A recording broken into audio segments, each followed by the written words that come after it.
Muy bien. Entonces, Evangelio de Lucas. Evangelio de Lucas.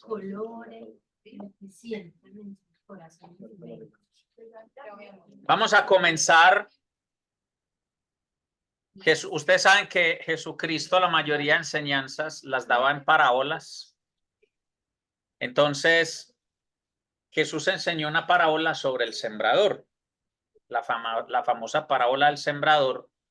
Y me voy a ir al versículo 11 en adelante, donde Jesús empieza a explicarle a los discípulos la parábola del sembrador. Este es el significado de la parábola. Estoy en Lucas 8:11. Este es el significado de la parábola. La semilla es la palabra de Dios. Las semillas que cayeron en el camino representan a los que oyen el mensaje, pero viene el diablo, se lo quita del corazón e impide que crean y sean salvos. Las semillas sobre la tierra rocosa representan a los que oyen el mensaje y lo reciben con alegría, pero como no tienen raíces profundas, creen por un tiempo y luego se apartan cuando enfrentan la tentación. Las semillas que cayeron entre los espinos representan a los que oyen el mensaje, pero muy pronto el mensaje queda desplazado por las preocupaciones, las riquezas y los placeres de esta vida. Así que nunca crecen hasta la madurez. Y las semillas que cayeron en la buena tierra representan a las personas sinceras, de buen corazón, que oyen la palabra de Dios, se aferran a ella y con paciencia producen una cosecha enorme. Amén. Nosotros. Espero que seamos nosotros, como buenos sembradores, que le hagamos mérito al nombre de este ministerio. Bueno, entonces necesito que usemos la mente del espíritu, como dice la Biblia, porque vamos a hacer un recorrido como si nosotros fuéramos los 12 que estamos con Jesús y acabamos de recibir esta enseñanza. Jesús no daba puntadas sin dedal. Esta palabra no se le dio a los 12 solo para adoctrinarlos, ¿sí? Tampoco estaban llenando un manual de discipulado nivel 1, nivel 2, nivel 3, nivel 4, no. Estaban siendo discipulados, pero no desde esa perspectiva como tan académica que hemos convertido el discipulado. Pero quiero que se imaginen que ustedes son parte de los 12 y acaban de recibir esta enseñanza porque van a suceder más adelante unas cosas para las cuales se supone que ellos debían estar preparados conforme a esta palabra. Hoy vamos a entender esta palabra de una manera distinta, porque de entrada ya la palabra primero nos separa dos grupos. El primer grupo es los que no creen y no se salvan. Y en el segundo grupo están los que reciben la palabra. Pero el segundo grupo se divide en tres. Pero debemos entender que ya entra Jesús, categoriza en dos grupos esto.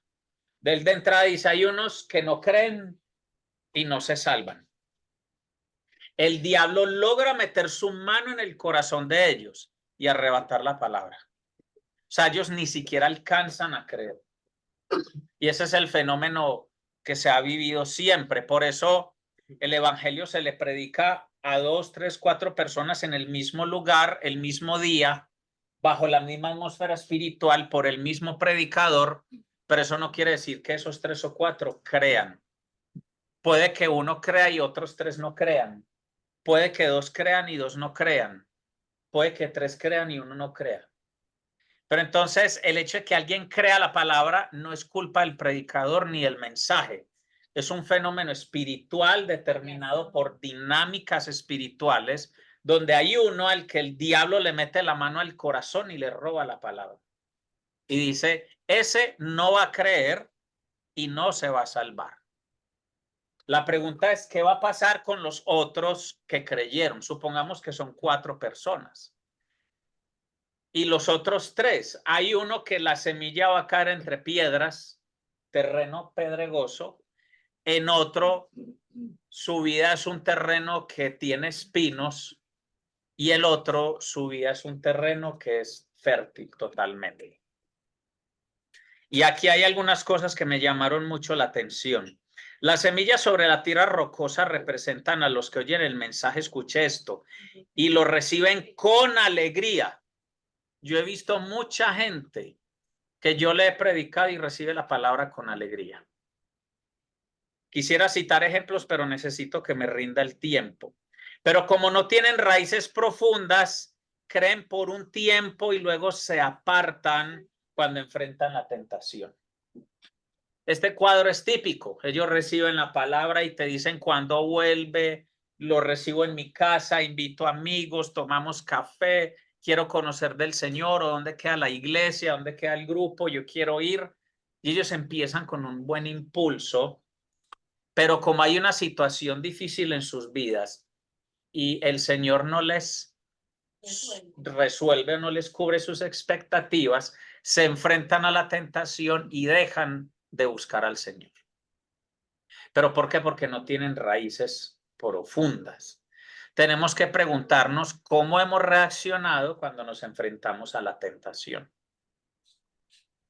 Porque usted hoy está acá, pero estoy seguro que por lo menos la mitad de los que están en esta sala o sumando, los de la sala y los que están conectados, por lo menos la mitad en algún momento han dicho, no quiero nada más con el Señor. Y de hecho faltan a 2, 3 reuniones y de pronto por un milagro de Dios vuelven y se conectan o asisten. Entonces hay que mirar cuántas veces hemos estado caminando en el terreno pedregoso. Luego viene la otra. Las semillas que cayeron entre los espinos, esta es la que más me generó inquietud y pensamientos. Porque yo sé que la mayoría de las personas no entienden aquí una cosa que es clave. Las semillas que cayeron entre los espinos representan a los que oyen el mensaje, pero muy pronto el mensaje queda desplazado por las preocupaciones, las riquezas y los placeres de esta vida, así que nunca crecen hasta la madurez. Resulta que cada que uno dice el terreno en espinos o las semillas entre los espinos y los espinos las ahogan, cuando yo digo la palabra espinos, ¿usted en qué piensa inicialmente?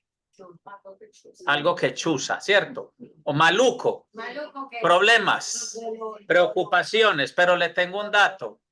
Aquí los espinos son 3 cosas, de las cuales 2 son sabrosas.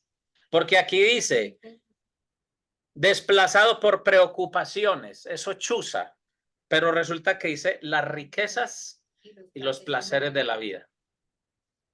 Y dice que eso desplaza, ahoga. ¿Y sabe por qué hay gente que antes estuvo y no está con nosotros en Sembradores hoy en esta reunión, ni conectado ni nada? Algunos, no digo todos porque, pero hay gente que no está aquí por plata, pero no porque le falta, sino porque ahora ya la tiene. Y porque hoy tiene placeres que no tenía antes. Eso es lo que me inquieta de los espinos. Hemos creído que los espinos es lo que estorba y lo que duele, pero resulta que los espinos es lo que le gusta a la carne. Así como dicen, hay veces, eso duele, pero con un dolor rico. En el espíritu está doliendo realmente. Y esto es muy tremendo porque dice, así que nunca crecen hasta la madurez. Nunca crecen hasta la madurez. Son cristianos que se quedan estancados en un punto y no evolucionan. Esos son los que no alcanzan a desarrollar los dones del Espíritu Santo, no alcanzan a entender para qué Dios los ha traído en la tierra. A ellos no les da. Y aquí es cuando vemos que la fe de nosotros, si no somos conscientes, estará entre piedras y espinos, entre no tener raíces profundas y entre cosas que la desplazan o la ahogan. Entre piedras y espinos. Y las personas que viven entre piedras y espinos no serán capaces de pasar a otro nivel, que es el nivel que le tocó vivir a los discípulos en los siguientes versículos que vamos a leer. Esto es un fundamento para entender las dinámicas de la fe.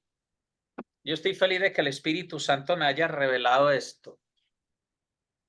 Porque la gente siempre dice, ¿cómo hago para tener más fe? ¿Y cómo hago para creer? ¿Y cómo hago para esto? ¿Y cómo hago para lo otro?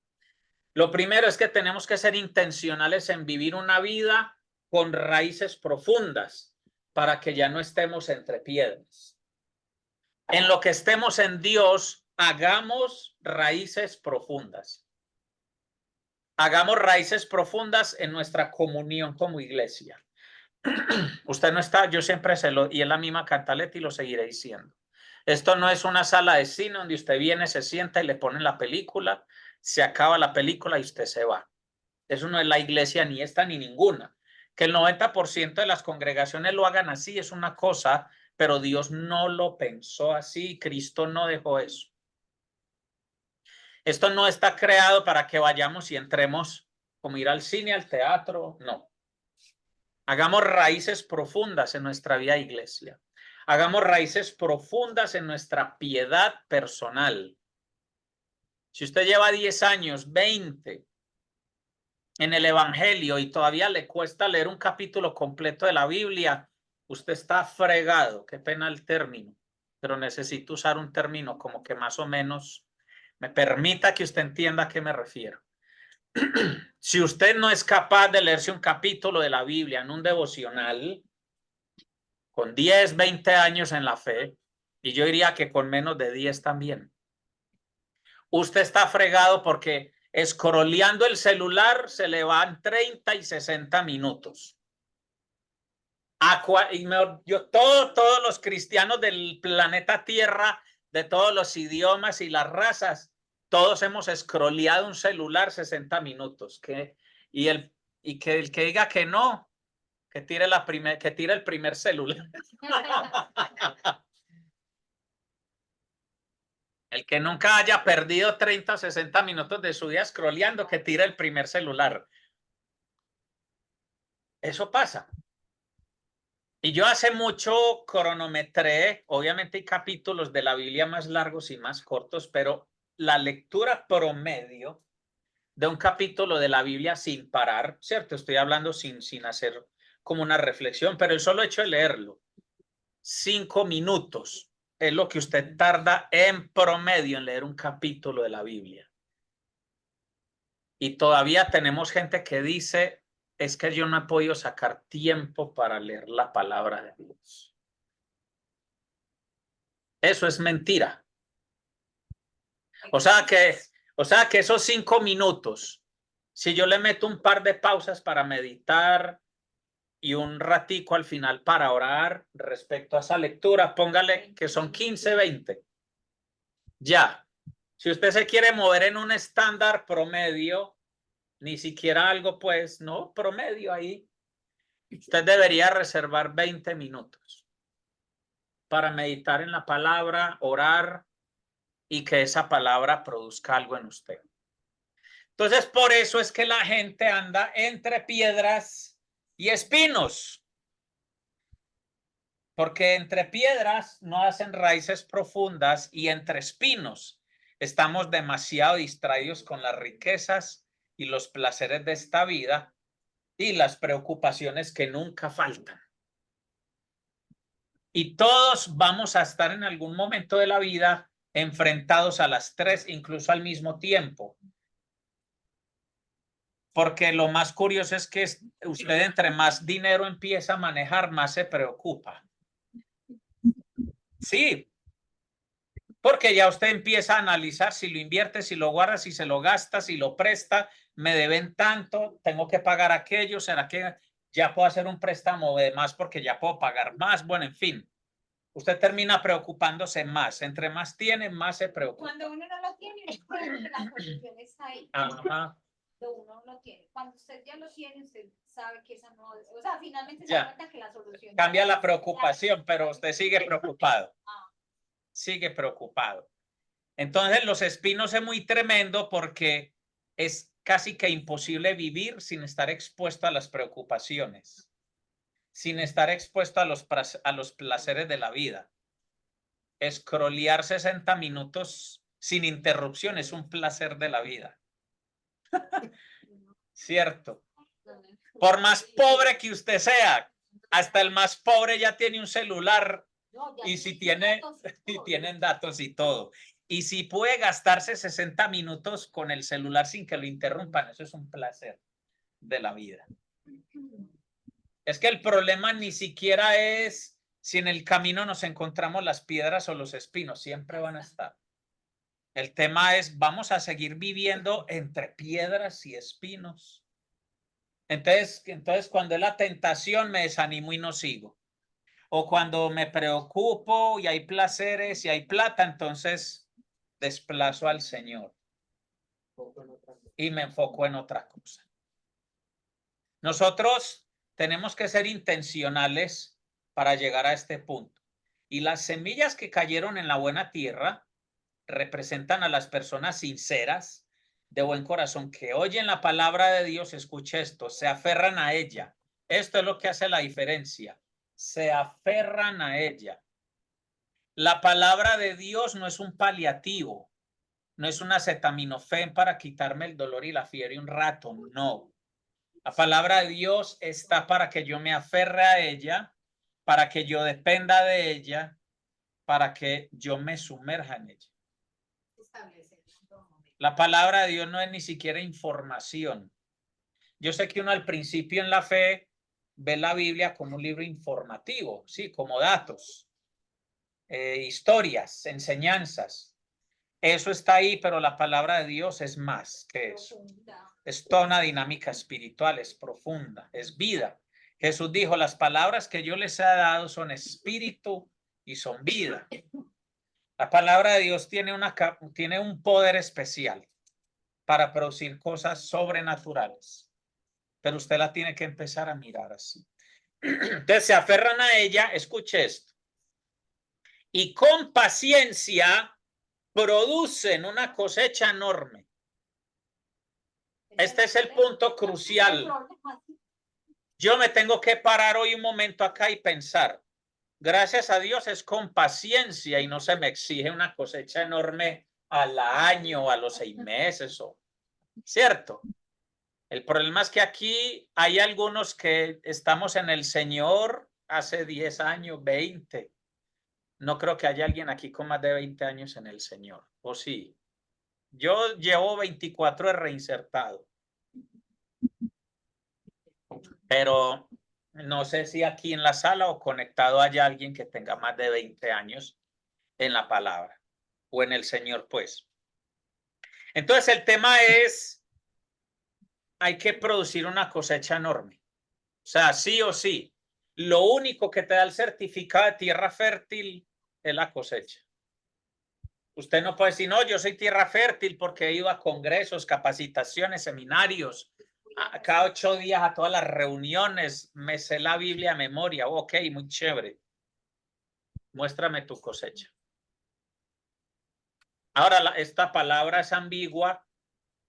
Algunos dirán, bueno, yo tengo una cosecha enorme porque tengo varios discípulos, he abierto grupos de oración, pero la palabra cosecha es muy integral. ¿Qué pasa en tu vida financiera, en tu vida emocional? ¿Cómo está tu corazón? Finalmente, cuando usted analiza los evangelios, el Nuevo Testamento, todo, el canon de Dios, el examen de laboratorio que hace Dios es del corazón, por encima de cualquier cosa. Cuando Dios le dijo a Saúl, yo ya tengo otro que va a ocupar tu trono, estaba pensando en David.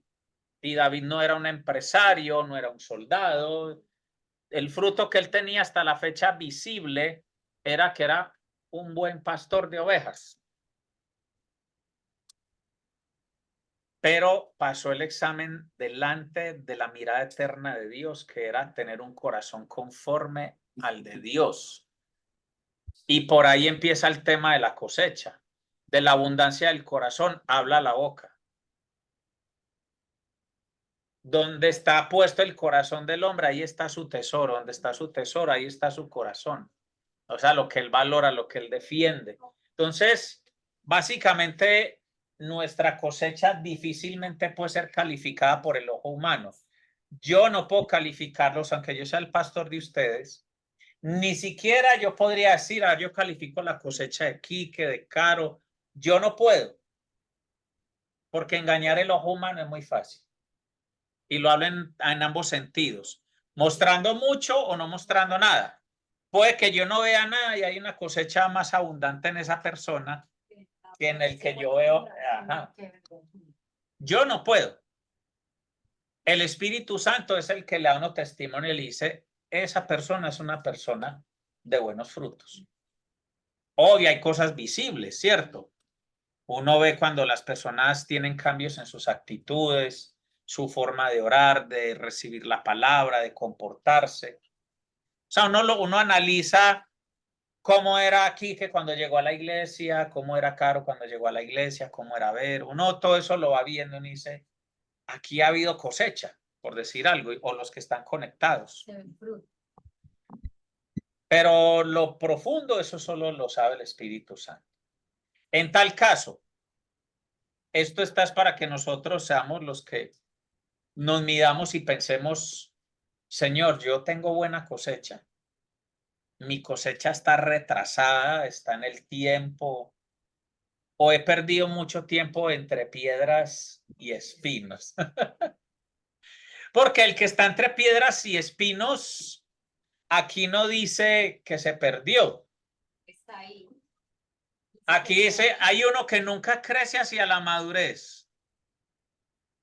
Sí, y hay otro, no echa raíces profundas y no da fruto, pero vivió, hubo vida. Por eso yo les dije al principio, básicamente hay dos grupos. Está el que no creyó y no se pudo salvar, pero estos otros se describen distinto y entendemos que creyeron y pueden ser salvados.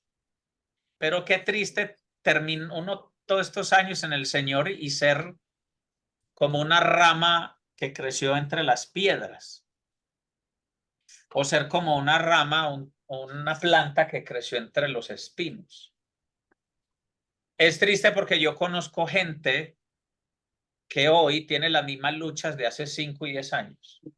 Se la han pasado así, entre piedras y espinos, entre piedras y espinos. Y uno dice, ¿cuándo? ¿Hasta cuándo? Y yo creo que hoy el Señor nos está entregando una llave. Tienes que ser consciente de haz raíces profundas. Yo puedo tomar la decisión de hacer raíces profundas en un sentido. Y por el otro lado, tengo que tomar la decisión de no perderme en los problemas, ni en las riquezas, ni en los placeres de esta vida. Y hacer lo que dice la siguiente, aferrarme a la palabra.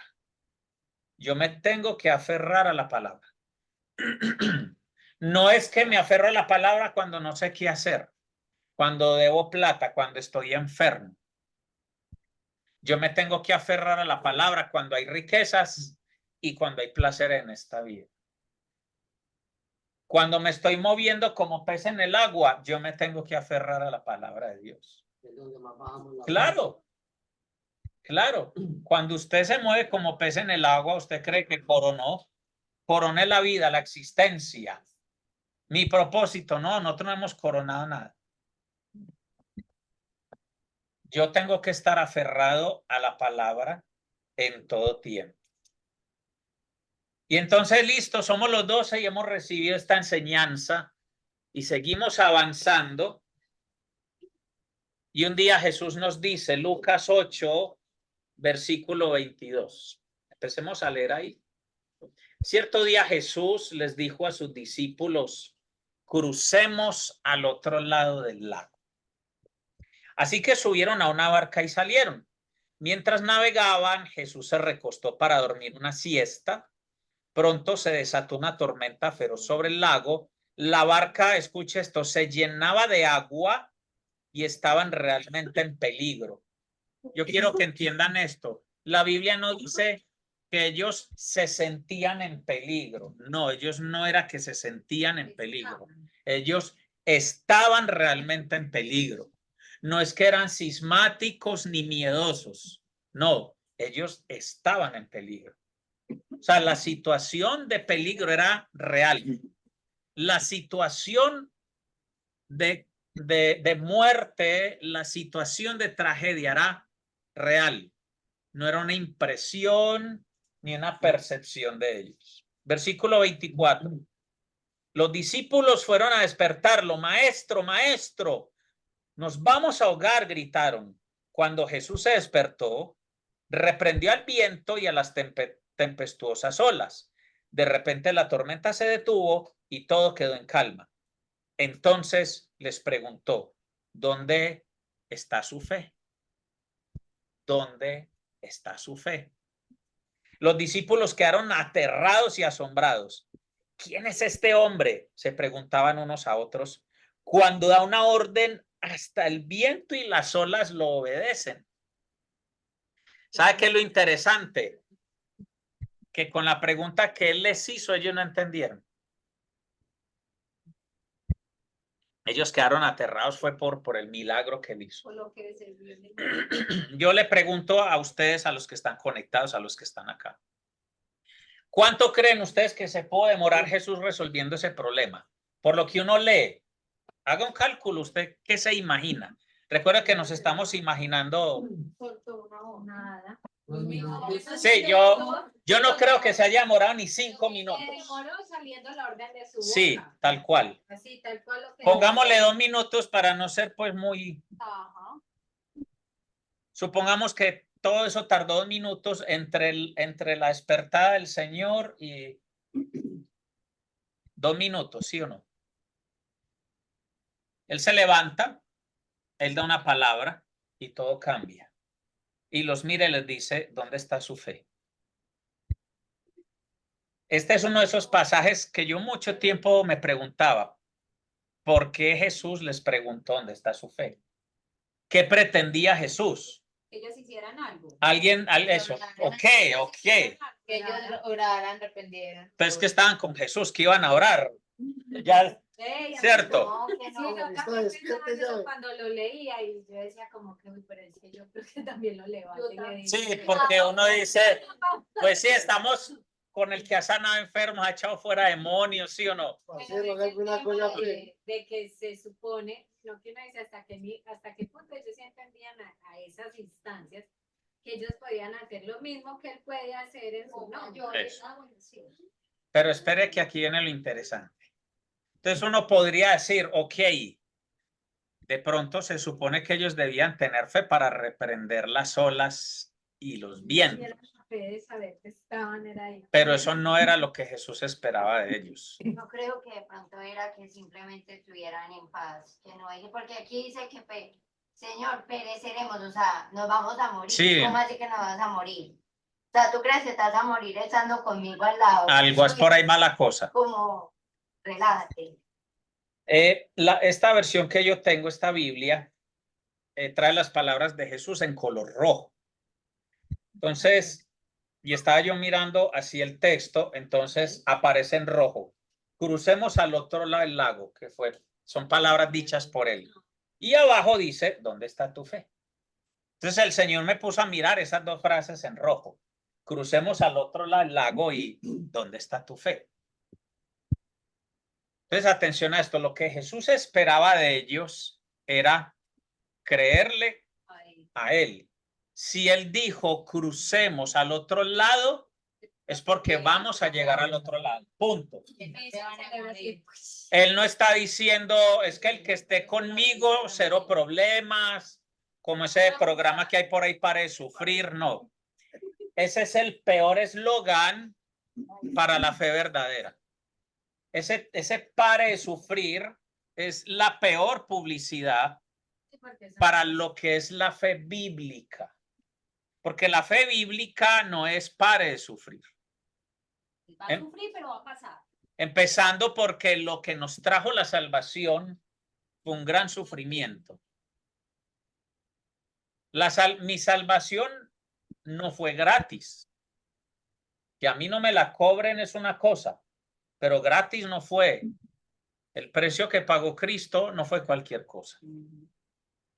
Entonces, eso de que pare de sufrir, no. Además, Jesús dijo, en el mundo hallaréis aflicción, pero no temáis, porque yo he vencido. Entonces, realmente, aquí el tema era, muchachos, ¿dónde está su fe? Es que yo les dije que crucemos al otro lado. Yo les dije. ¿Cuándo les he mentido? ¿Cuándo les he quedado mal? ¿Dónde está su fe? Sí, Señor, pero es que aquí dice que estaban realmente en peligro y la barca se llenaba de agua. Por eso les pregunté que cuánto se hubiera podido demorar, cuánto se hubiera tardado Jesús, porque supongamos que Jesús no se despierta en ese momento y la barca se llena más de agua. Supongamos. Y supongamos que se voltea porque había una tempestad y el oleaje.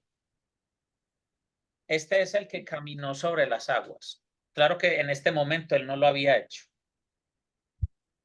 Es el que tenía cualquier capacidad y si la barca se hubiera volteado, él simplemente hubiera hecho así. Y la barca se vuelve a enderezar y cada uno empieza a flotar y empieza a caminar sobre el agua y se monta la barca. Así, en cuestión de 60, 120, 180 segundos. Lo hace. El tema no es si estaba inundada, si se iba a voltear. Si Jesús dijo, crucemos al otro lado llegaremos. Pero el problema es que si vivimos entre piedras y espinos, va a ser muy difícil desarrollar este nivel de fe. ¿Me va entendiendo la conexión entre la palabra y el recorrido que estamos haciendo? Entonces, el Señor nos da una enseñanza con la parábola del sembrador. Nosotros tenemos que empezar a cuestionar nuestra fe y el Señor nos enfrenta a esta situación para enseñarnos a tener fe. Y nos dice, ¿dónde está vuestra fe? No vayan a decir que ustedes son terreno pedregoso o terreno de espinos. Yo no los llamé a eso. Yo creo que ustedes son tierra fértil y darán cosecha abundante con paciencia. Por eso Jesús no los reprendió, simplemente les preguntó, ¿dónde está vuestra fe? Y no lo dice la Biblia, pero cuando yo empiezo a conectar y leo esto en el espíritu, es como si él me estuviera diciendo, ¿dónde cayó la semilla de todo lo que te he dicho y has visto? Entre piedras, entre espinos, en tierra fértil. No hay que preguntar si en el camino, porque si no, no estaría en la barca con él. Recuerden que los del camino ni siquiera alcanzaron a creer, ni a salvarse. Y hoy el Señor le pregunta a Yancelia, Jennifer, Ana Grey, El Godi, Blasina, Diana, Alma, Fabián, Carlos Cuarta, Sonia, ¿dónde está vuestra fe? ¿Dónde ha caído la semilla que se te ha sembrado? ¿Tú estás entre piedras y espinos o dónde estás? ¿O esa semilla ha caído en tierra fértil? Y si él dijo, crucemos el lago, vamos a pasar al otro lado. Yo no sé si estás cruzando un lago familiar, matrimonial, financiero, laboral, de salud física, de lo que sea. Pero si algún día Dios te habló o si alguien te profetizó algo y el Espíritu Santo te mostró que era una profecía verdadera, si un día metido en la palabra Dios te habló a través de la palabra, si el Espíritu Santo te ha dado la capacidad de tener sueños proféticos y te lo puso bien anclado en el corazón ese sueño profético, no importa si la barca está inundada. Amén. Porque el que prometió lo hará. No lo despiertes. No lo despiertes. Él lo va a hacer. No tienes que gritar como un loco. Mira que perecemos. Él sabe. Y vamos a cruzar al otro lado. Y tenemos que tomar la decisión de que no nos vamos a dejar llevar por el temor. Pero trabajamos sobre la base de sus promesas. Si Dios te ha dicho algo, créelo y avanza. Por eso los de tierra fértil se aferran a la palabra. ¿Va entendiendo lo importante? Cómo una cosa conecta con otra. Sigámonos imaginando que somos los 12. Se resolvió el problema, estamos mojados, pero llegamos al otro lado. Luego viene la historia del endemoniado gadareno.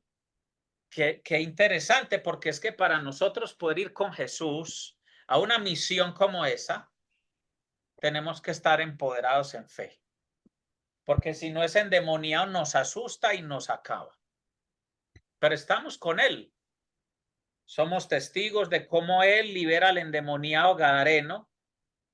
Se termina la misión al otro lado, regresamos y vamos al versículo 40. Todavía estamos en Lucas 8. Mira qué interesante este recorrido que estamos haciendo. Y dice, del otro lado del lago, las multitudes recibieron a Jesús porque lo estaban esperando. Y un hombre llamado Jairo, líder de la sinagoga local, se acercó y cayó a los pies de Jesús mientras rogaba que lo acompañara a su casa. Su única hija, que tenía unos 12 años, estaba muriendo. Mientras Jesús iba con Jairo, las multitudes lo rodeaban. Una mujer de la multitud hacía 12 años que sufría una hemorragia continua y no encontraba ninguna cura. Acercándose a Jesús por detrás, le tocó el fleco de la túnica, el talit. ¿Se acuerdan? Aquí ya hemos hablado del tema del talit bastante. Acercándose a Jesús por detrás, le tocó el fleco de la túnica. Al instante la hemorragia se detuvo. ¿Quién me tocó?, preguntó Jesús. Todos negaron y Pedro dijo, Maestro, la multitud entera se apretuja contra ti. Pero Jesús dijo, alguien me tocó a propósito, porque yo sentí que salió poder sanador de mí. Cuando la mujer se dio cuenta de que no podía permanecer oculta, comenzó a temblar y cayó de rodillas frente a Jesús. A oídos de toda la multitud, ella le explicó por qué lo había tocado y cómo había sido sanada al instante. Hija, le dijo Jesús, tu fe te ha sanado. Ve en paz. Mientras él todavía hablaba con ella, llegó un mensajero de la casa de Jairo, el líder de la sinagoga, y le dijo, tu hija está muerta. Ya no tiene sentido molestar al maestro. Cuando Jesús oyó lo que había sucedido, le dijo a Jairo, no tengas miedo, solo ten fe y ella será sanada. Amén. Cuando llegaron a la casa, Jesús no dejó que nadie entrara con él, excepto Pedro, Juan, Santiago y el padre y la madre de la niña. Voy a volver a leer eso porque esto es una llave. Esto es clave.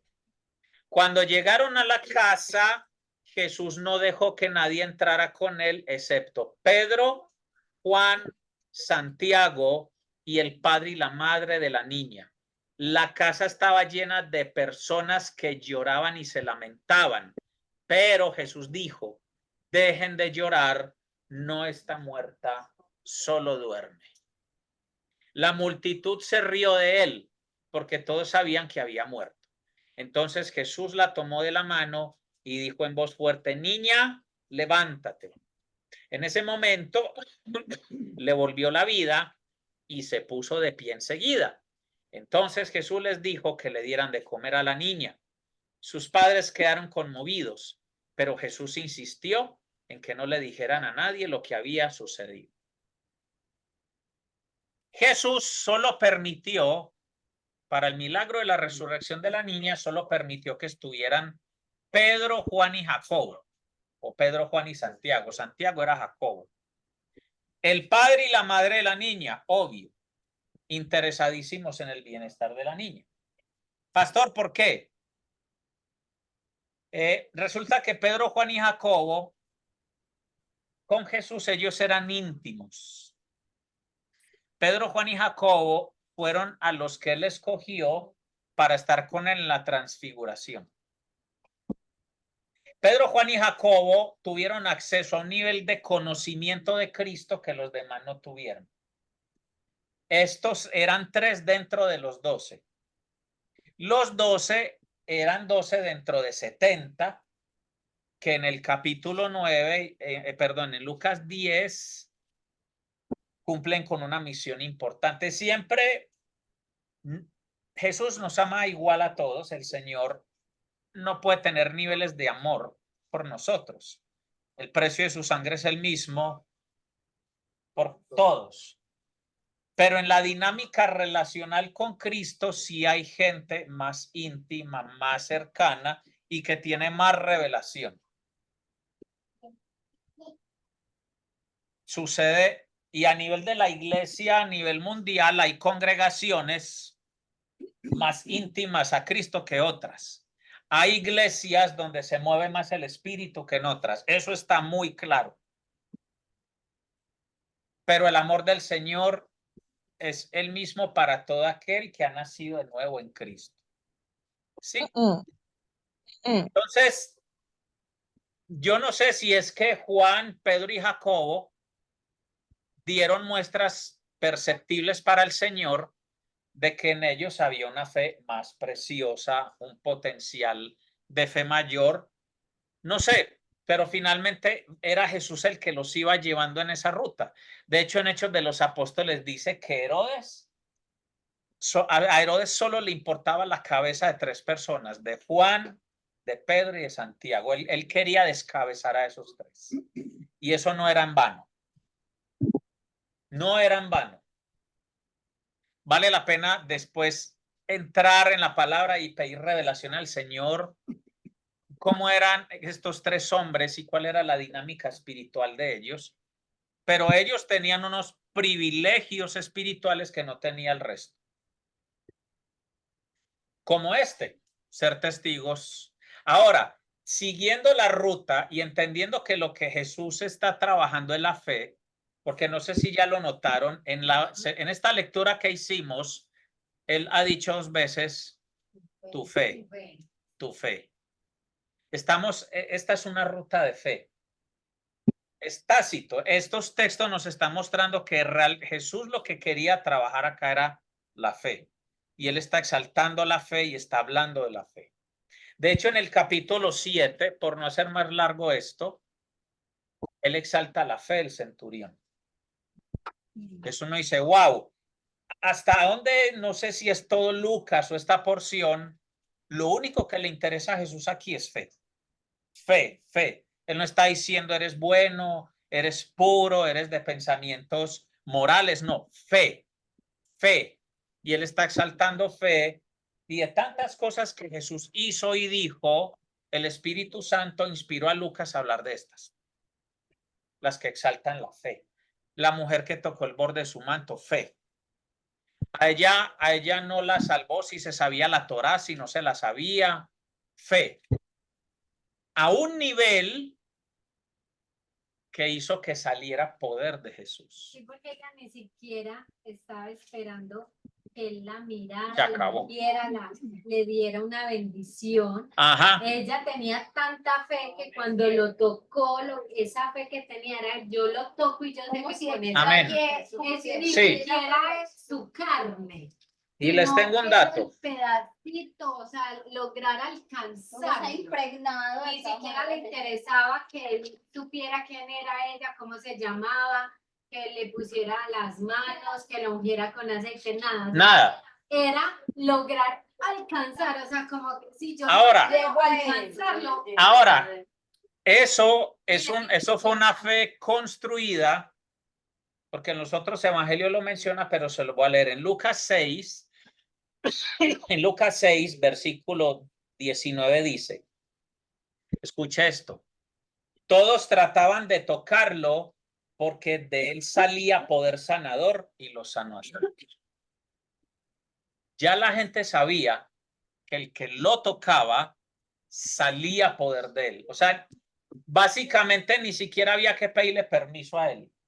Como quien dice, el que me logre tocar se beneficia. Jálala. En el ámbito carismático pentecostal, los que nos movemos en todo lo del espíritu, es muy común hablar de arrebatar la bendición, jalar la bendición, y los de teología más conservadora nos critican. Que donde dice la Biblia que uno hace eso. Dios bendice al que quiere bendecir. Pero aquí no se trató del que Jesús quería bendecir. Aquí se trató del que quiso tocarlo y del que pudo tocarlo. Obvio, Jesús quiso ir a resucitar la hija de Jairo, pero Jesús no dijo, debo ir a sanar a una mujer con flujo de sangre. Aunque no estoy diciendo que él no sabía que iba a pasar, él sí sabía que iba a pasar. Pero se trata del tema que ella fue intencional. Ella fue intencional Ella y no fue a fue- tocarlo. Se metió entre la Mire. multitud con los que entorbaban, porque eso no fue como que, pues se imagina uno, porque Ajá. era multitud. Sí, eso no es como que pasó por aquí por la puerta de mi casa, no. Le tocó el calor, el hambre, el pegote, el fastidio, meterse allá y tocarlo como fuera. Mire, Eso hoy es día, intencional. y me van a disculpar si alguno que está conectado se ha movido en esa intención, o alguno de ustedes se ha movido en esa intención, pero voy a dar una cifra así: el 98% de los cristianos buscan la iglesia que les quede cerca de la casa. Ese es el parámetro para congregarse. Voy a ir a esta iglesia porque me queda cerca. O voy a ir a esta iglesia porque me gusta el letrero. Es de luces de neón, o voy a ir a este lugar. No. Usted cuando haga algo tiene que ser porque usted sabe que ahí puede tocar el borde de su manto. Así le cueste. Así le cueste. Yo admiro mucho al cristiano rural. De hecho, y muchos saben que a mí las misiones rurales me gustan mucho. Y yo fui misionero en Puerto Berrío y bueno, en fin. Y yo he estado en lugares donde la gente se gasta 2, 3 horas para llegar a su iglesia el domingo por la mañana. Un tramo a pie y otro tramo en caballo y otro tramo en chiva. Y no les estoy exagerando. Hay gente hoy en pleno siglo XXI todavía tienen que desplazarse muchísimo para llegar a su iglesia. Y no lo hacen una vez al año, lo hacen cada 8 días. Por eso el testimonio del de China.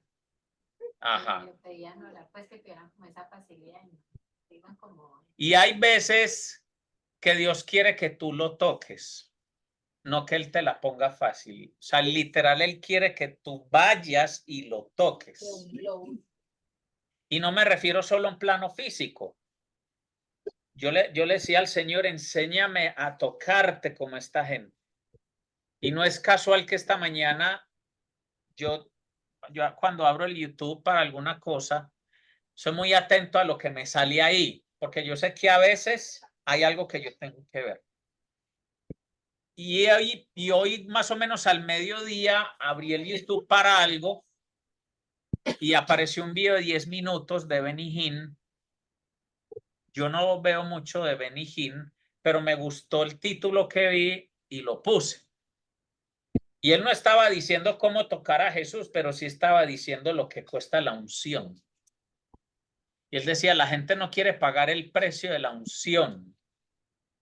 La gente la quiere fácil, pero la unción tiene un precio y hay un camino que recorrer, y ese camino se llama buscar la presencia de Dios.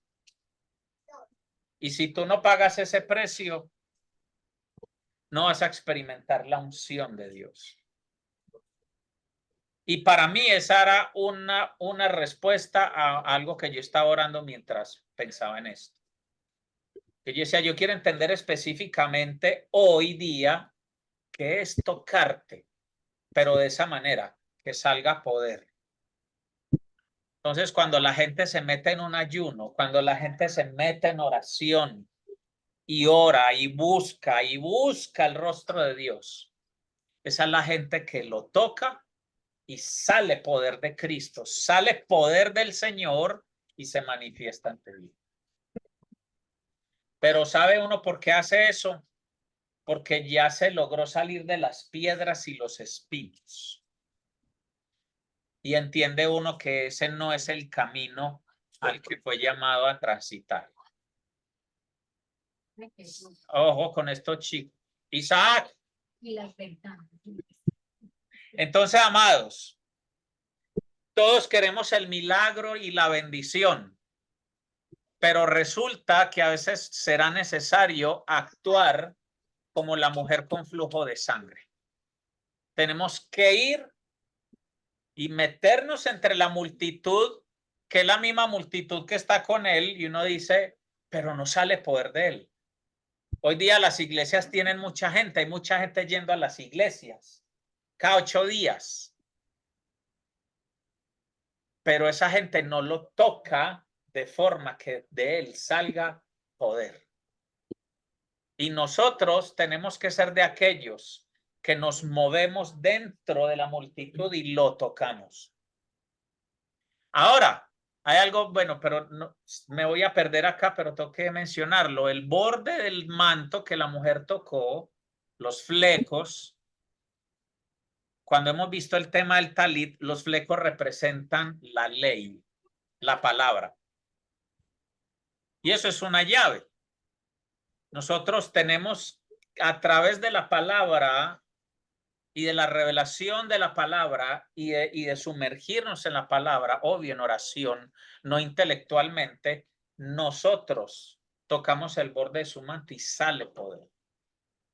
Porque a la larga, por eso dice que la fe es por el oír y el oír por la palabra.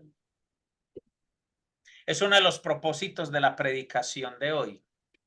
Que el que la está recibiendo hoy o el que la reciba después pueda tocar a Jesús y que salga poder de él. Que salga poder. Y sigamos avanzando. Entonces, el Señor nos enseña la parábola del sembrador, nos lleva a navegar, nos muestra su poder sobre las aguas. Estamos viendo lo que hizo con la mujer del flujo de sangre. Pero resulta que no todo el mundo entiende lo que estos tres vieron y escucharon. Pero nos esforzamos porque los demás lo sepan. Resucitó una niña que en el mundo real y físico estaba muerta. Estaba muerta, pero Jesús no dejó que todo el mundo estuviera, porque todos los que estaban ahí lloraban y se lamentaban. Lloraban y se lamentaban. ¿Sabe cuál es el problema de muchos de nosotros? Que los que nos rodean son pura gente llorona y quejumbrosa y nos daña la fe. Y esto que le estoy diciendo es duro porque algunos cristianos no salen adelante porque están mal relacionados. Usted quiere tener fe y está rodeado de un montón de perdedores llenos de miedo, de pesimistas, de envidiosos. Ay, pastor, pero es que hay que amar a todos, sí, pero no hay que revolvernos con todos. O si no, ¿por qué cree que, perdón, o si no, ¿por qué cree que Jesús despachó a todo el mundo? Es más, él no dijo llamen a los 12 que yo quiero que todos hagan este curso, no. De los 12, solo 3 aguantaban el voltaje y solo 3 tenían en su espíritu un nivel de fe para procesar esto. Y eran esos 3, Juan, Pedro y Jacobo. Y por eso es que a veces en las iglesias, para que nadie se sienta ofendido, los pastores no contamos con todos para todo, porque no todo el mundo se ha movido en el nivel que es. Porque no sabemos si Pedro, Juan y Jacobo eran los más aferrados a la palabra y que estaban dando cosecha, mientras que los otros 9 todavía estaban entre piedras y espinos. Y yo les voy a decir algo, yo no voy a la guerra con gente que anda entre piedras y espinos.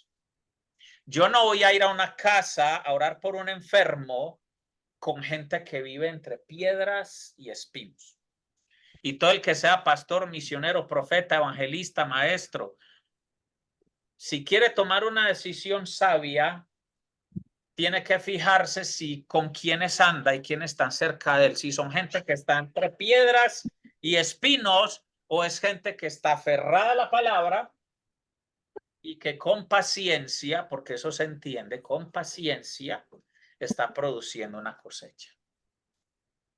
Y yo me atrevo a decir que eso hizo Jesús acá. De los 12, estos 3 estaban andando en ese nivel y les dijo, vengan, que es que yo voy a soltar un milagro acá. y todos los chillones y quejumbrosos para afuera. Solo con estos tres y con el papá y la mamá, obvio.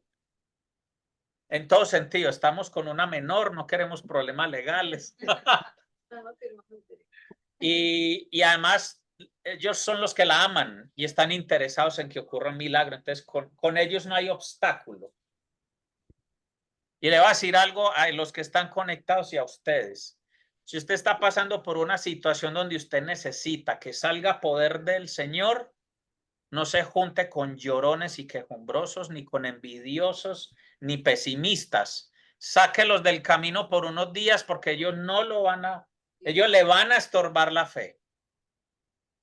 Y ellos le van a decir, pero ¿para qué ayunas y oras si ahí no hay nada que hacer? Ellos te van a estorbar la fe. Y por eso te lo digo, por un tiempo. Sí, hay que amar y todo, pero hay cosas en las que no podemos andar con gente floja. No podemos, porque no nos ayudan. Yo necesito andar con gente como la mujer del flujo de sangre. Esa es la gente con la que yo me tengo que relacionar y con la que yo tengo que avanzar en el reino. Incluso no me refiero solo a los de la misma congre. Si usted tiene amigos cristianos de otras iglesias, fíjese qué clase de cristianos son sus amigos de otras iglesias. Porque uno se confía que son cristianos, pero son de los llorones y quejumbrosos. Horrible. Yo se lo paso al incrédulo que sea llorón y quejumbroso. Pero un cristiano llorón y quejumbroso tiene fuerza antife. O sea, recuerde lo que yo les he enseñado. El temor tiene la misma fuerza de la fe, es exactamente la misma. El temor no es una fuerza por debajo de la fe. Pilas con eso. El temor es una fuerza igualmente opuesta a la fe, igualmente. Si usted tiene 100 newtons de fe o 100 newtons de temor, eso es la misma fuerza, solo que van a producir resultados diferentes. Y si tú tienes 50 newtons de fe y tu amigo cristiano tiene 100 newtons de temor, créeme que por principio físico y eterno ese vector de fuerza le va a poder al tuyo y te va a sacar del camino. Y eso nos está enseñando el Señor acá. Y sigamos el recorrido. Entonces estamos con el Señor, hemos visto todo esto, Él nos ha venido tratando y estamos con las multitudes. Y estamos viendo al Señor predicar, ministrar. Y en Lucas 9, versículo 10 dice, cuando los apóstoles regresaron, bueno, lo que pasa es que Él los mandó, no me quiero saltar esta parte, vamos al 9 desde el principio. Y dice, cierto día, Jesús reunió a sus 12 discípulos. Entonces nos reunió a nosotros, ¿sí? Muchachos, han meditado todo lo que ha pasado, lo que hemos visto, los milagros. Metas en la película. Y les dio poder y autoridad para expulsar a todos los demonios y sanar enfermedades. Se lo voy a volver a leer. Y les dio poder y autoridad para expulsar a todos los demonios y sanar enfermedades. ¿A cuántos tipos de demonios podían expulsar? A todos. Todos. Tengan esto en el corcho ahí pegado, porque este es un punto de quiebre. En este momento, miren por todo lo que ha pasado esta gente con Jesús, pero empecemos con la enseñanza de la parábola del sembrador. Él está trabajando en ellos para que sean tierra fértil. Están listos para que cuando Jesús les dijera, les doy poder y autoridad para que echen fuera demonios, ellos lo crean. Pero Jesús se va a asegurar de que ellos creen y se las pone de esta manera. Luego los envió para que anunciaran a todos acerca del reino de Dios y sanaran a los enfermos. Les dio las siguientes instrucciones. No lleven nada para el viaje, ni bastón, ni bolso de viaje, ni comida, ni dinero, ni siquiera una muda de ropa. Por todo lugar que vayan, quédense en la misma casa hasta salir de la ciudad. Y si en algún pueblo se niegan a recibirlos, sacúdense el polvo de los pies al salir para mostrar que abandonan a esas personas a su suerte. Entonces ellos comenzaron su recorrido por las aldeas para predicar la buena noticia y sanar los enfermos. Quiere decir que la cogieron. Ahí nadie hizo zigzag, nadie tembló, nadie se mosqueó. ¿Por qué? Porque están llenos de fe. Han venido haciendo un recorrido que los tiene saturados de fe. Lo que han visto es fe. Lo que han escuchado es fe. Están listos para esto. Ellos no estaban listos antes de la parábola del sembrador, ni antes de que la barca se inundara, ni antes de ver la libertad del endemoniado gadareno, ni antes de ver la resurrección de la hija de Jairo, ni antes de ver a la mujer de flujo de sangre. No podía ser antes, era aquí. Quiero que alguien que está conectado o que va a ver esto después o uno de ustedes entienda. Tu proceso de hoy te está preparando para el comisionamiento de mañana. Y algo está haciendo el Señor para que se nos pueda dar un comisionamiento de alto nivel. ¿Cómo es que es el refrán? Mata al tigre y se asusta con el cuero. Es para que no nos pase eso. Para que matemos osos y leones como lo hacía David. El entrenamiento de David para matar a Goliat era en el prado con las ovejas. Y él lo entendió. Hombre, si yo maté al león y maté al oso y rescaté mis ovejas y no dejé que se las llevara, yo puedo con ese gigante. Démosle gracias a Dios. Miremos atrás y démonos cuenta de todo lo que hemos vivido, de todos los obstáculos, de todas las pruebas. Démosle gracias al Señor porque eso es lo que nos está preparando para un mayor nivel. Y lo interesante es que no bajamos de nivel, ya nos reímos de lo que venga del mismo nivel. Pero otro día seremos preparados para algo de mayor nivel. Y ellos hacen esta misión, todo, y aquí es donde ya estamos en el versículo 10, y dice, cuando los apóstoles regresaron de esa misión, le contaron a Jesús todo lo que habían hecho. Luego él se retiró con ellos, gracias mi hermano. Luego él se retiró con ellos sin llamar la atención hacia la ciudad de Betsaida, pero las multitudes descubrieron a dónde iba y lo siguieron. Jesús los recibió y les enseñó acerca del reino de Dios y sanó a los que estaban enfermos. Oiga, qué interesante que hoy invitamos a algunos enfermos que vamos a orar por ellos. Estamos hablando del reino de Dios de la fe. Y yo creo que esto tiene que terminar como terminan estas líneas de la Biblia. Y sanó a los enfermos. Entonces dice, versículo 12, al atardecer los 12 discípulos se le acercaron y le dijeron, despide a las multitudes para que puedan conseguir comida y encontrar alojamiento para la noche en las aldeas y granjas cercanas. En este lugar alejado no hay nada para comer. Jesús les dijo, denles ustedes de comer. Voy a parar acá.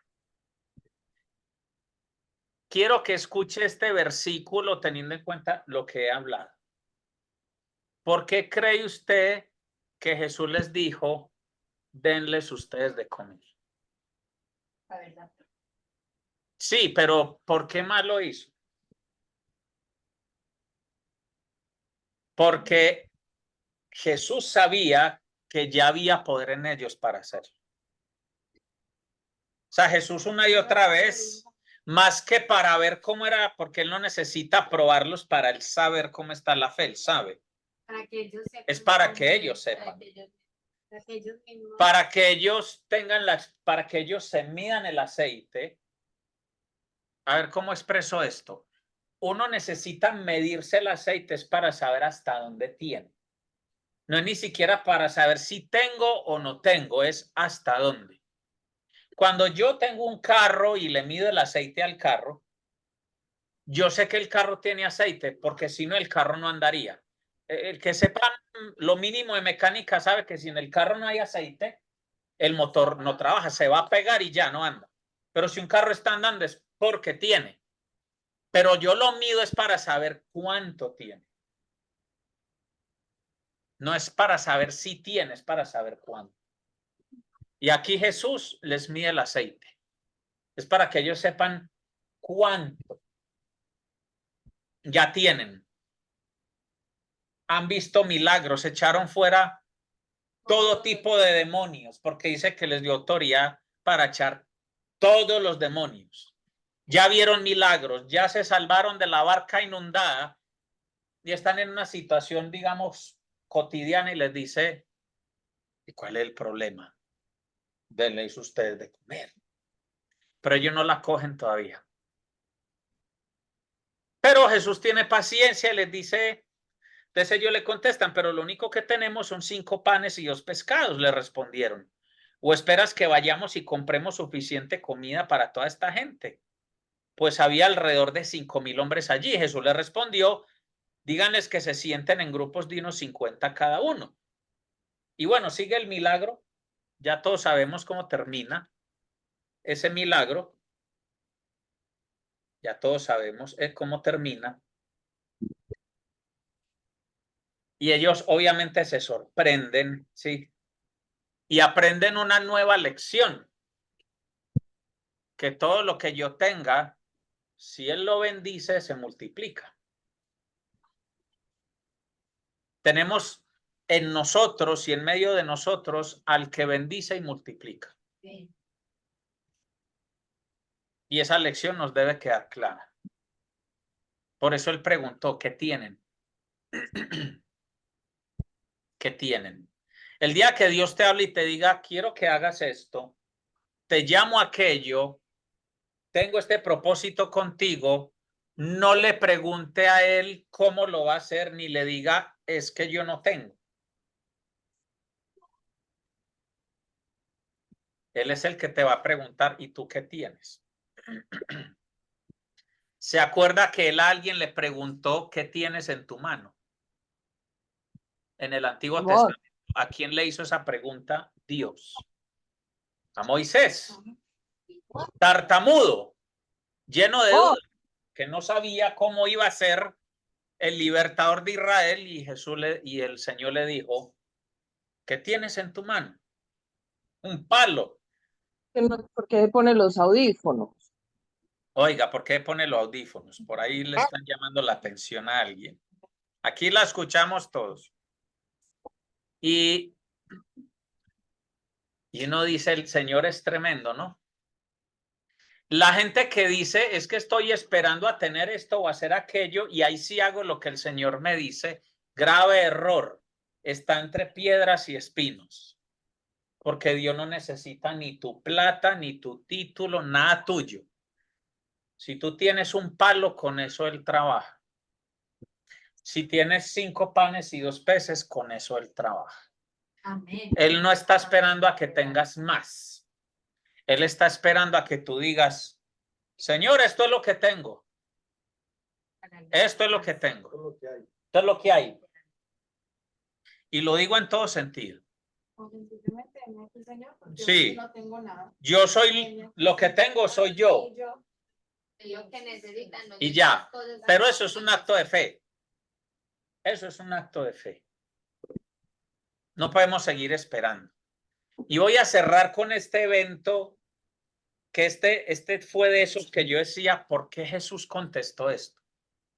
Y hoy lo van a entender. Y espero que con esto ustedes digan, hoy mi fe aumentó. Amén. Y tengo que sacudirme. Hay que limpiar. Después de eso que hablamos, entonces viene la transfiguración. Ahí estaban Pedro, Juan y Jacobo.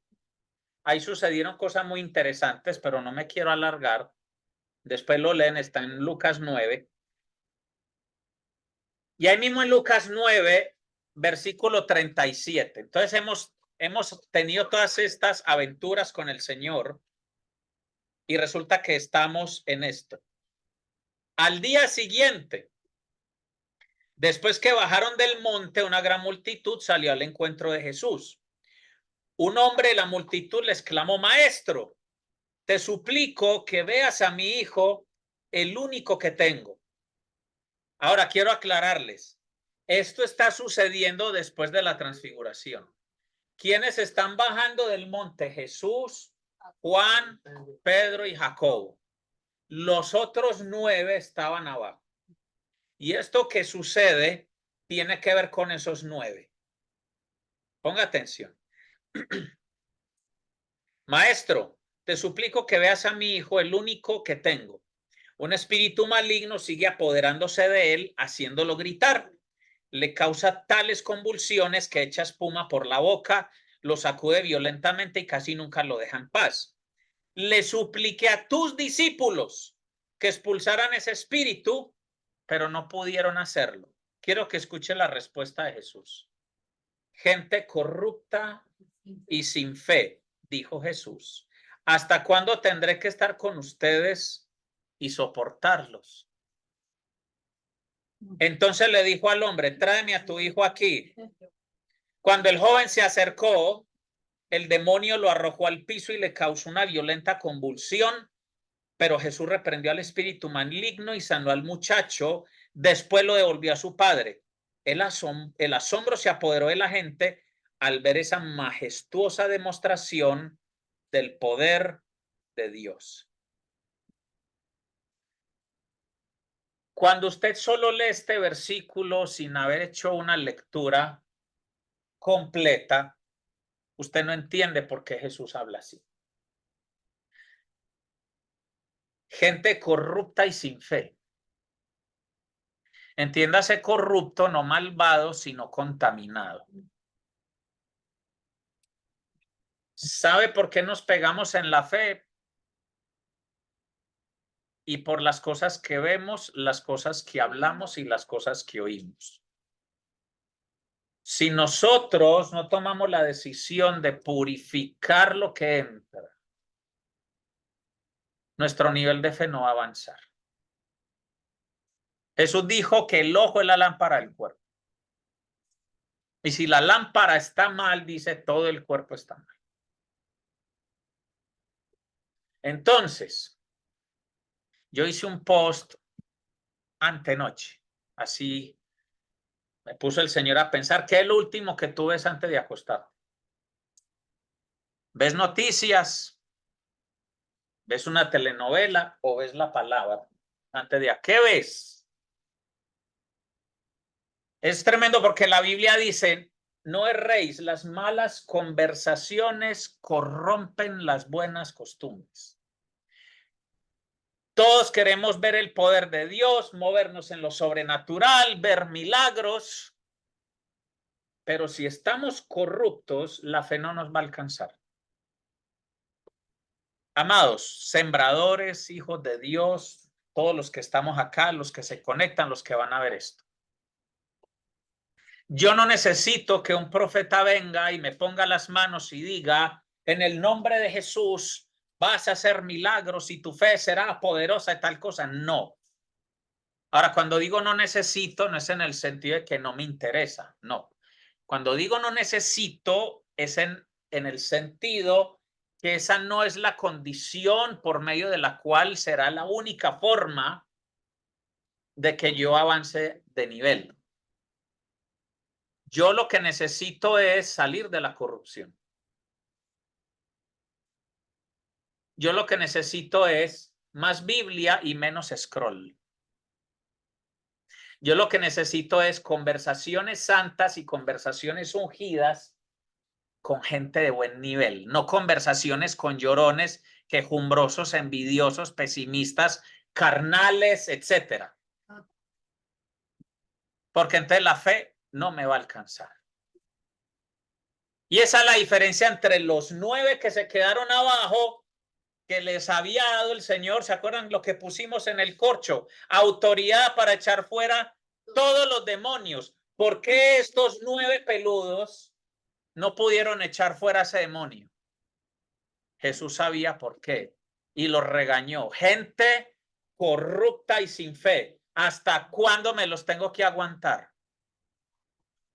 Es que no tuvieron con lo de la barca, no tuvieron con el endemoniado gadareno, no tuvieron con la hija de Jairo, no tuvieron con la señora del flujo de sangre, no tuvieron con la multiplicación para alimentar a 5,000 corruptos descarados. Es eso. Y aquí es donde nosotros tenemos que volver a la parábola del sembrador. Vamos a seguir entre piedras y espinos para que cualquier cosa nos desubique. ¿Ah? O vamos a decidir aferrarnos a la palabra como el de la tierra fértil y comenzar con paciencia a producir una cosecha. Básicamente, Jesús ya hizo lo que tenía que hacer. Jesús ya hizo lo que tenía que hacer. Él no tiene que volver a la cruz, ni tiene que volver a suceder una cosa extraña. Ya el Espíritu Santo vino a la tierra, ya el Espíritu Santo llenó a la primera iglesia de esos 120 en el aposento alto, y ya a través de ellos el Espíritu Santo empezó a ser transferido a sus discípulos y a los discípulos de los discípulos, y así sucesivamente todas las generaciones espirituales hasta nosotros. Pero ¿saben por qué no fluimos? Por corruptos, porque nos contaminamos con lo que vemos, con lo que conversamos, con lo que escuchamos, y en vez de comer fe, comemos chatarra. En vez de beber fe, bebemos chatarra. En vez de hablar fe, hablamos carnalidad. ¿Queda clara la idea? Por eso esto se llamaba escuela de fe. Entre piedras y espinos. Amén. Amén. Amén. Y no será mi culpa como pastor si usted anda entre piedras y espinos. Será culpa suya. Muy bueno. Muy bueno. No es mi culpa. Ay, es que el pastor, es que la pastora, es que las reuniones, no. Ese tema no es conmigo, ni es con el tipo de iglesia que es sembrador. Eso no tiene nada que ver con eso. Tiene que ver con usted. Porque los 12 tenían la misma congregación y el mismo pastor que era Cristo. Pero de esos 12, solo 3 tenían el nivel para moverse en otro nivel. Ese regaño de gente corrupta y sin fe no era para esos 3. Ellos estaban con Jesús, viéndolo transfigurarse. Los 9 que quedaron abajo fue con los que Jesús se enojó y les dijo, y entonces, hermano, no les alcanzó. Por eso es que, eso no está en Lucas, creo que está en Mateo. Por eso es que Jesús dice, este género no sale sino con oración y ayuno. Lo que les estaba, por eso hay que leer todos los evangelios, porque son los distintos ángulos. En otras palabras les dijo, lo que pasa es que como ustedes son corruptos, están contaminados, como que no oran lo que tienen que orar y tienen que ayunar para descontaminarse. Ese género no sale sino con oración y ayuno. Porque las disciplinas espirituales son las que nos mantienen descontaminados para que cuando sea el momento yo pueda trabajar con fe. No es que está el demonio y yo digo, espérate, yo ayuno esta semana y vengo. No, papi, es que el problema lo tenés ahí ya. Me encanta. Yo no puedo decirle, espérate, yo ayuno. Se supone que yo debo estar preparado hoy. Sí, decirle a ese demonio que te dé una esperita. No, una semana más y lo mata. Tenerlo ahí. No lo dejes decir. No te vayas. No lo dejes decir. Y con eso, y por eso invita a estas personas por las que vamos a orar, porque es que la fe de estas personas nos ayuda. ¿Qué está pasando por allá atrás? Bueno, así termina esto. Yo no quiero que el Señor me diga corrupto y sin fe hasta cuándo tendré que aguantarte. Uy, no. Uy, no. El peor momento de mi Son vida. palabras de Jesús. Como la gente pinta a Jesús así, Ay, Todo sí. dulce. todosito, Eso- cariñosito, ahí que nada le enojaba, no, él sí se enojaba y regañaba. Sí. Sí, eso es que le falta amor, no. Jesús tenía que decir lo que tenía que decir. Por eso la gente muere. Por eso la gente Por muere. eso la gente Como muere. dice alguien que conocemos. Sí. Bueno, amados, vamos a entrar en materia de una vez. Aleluya. Claro que ya el tema de la oración no lo voy a grabar. Entonces, Qué bueno, hasta video, pronto a ¿verdad? los que después verán este video.